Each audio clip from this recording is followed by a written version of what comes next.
بعد ما الاهلي اعلن وقال لك لا لبيع وسام ابو علي.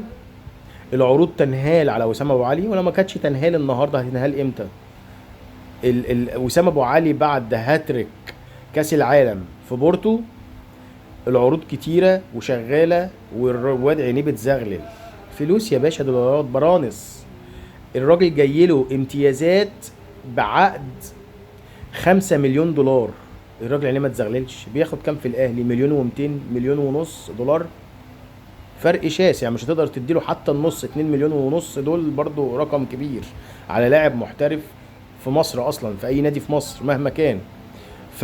فالرقم كبير.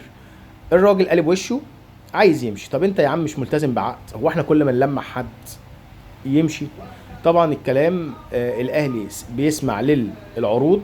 عرض الريان وصل ل 8 مليون دولار، وقال لك بالامتيازات هيوصل من 10 ل 12 مليون. قال لك يعني اعاده بيع لو جاب ما اعرفش كام جول. الكلام ده كله الاهلي بقى بيتكلم في ايه؟ الاهلي بيتكلم انه عايز 10 مليون صافيين مشفيين بمعنى الكلمه.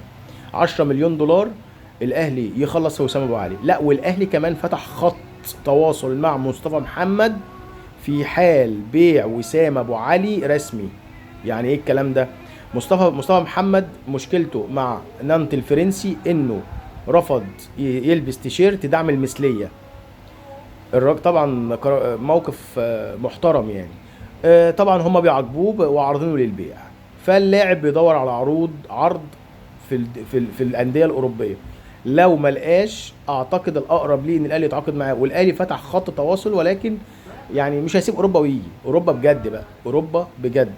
لو ساب اوروبا ومفيش مكان، الاهلي مكانه. لانه خلاص الاهلي شبه بيخلص فيه، والراجل فاتح خط تواصل مع الاهلي كمان.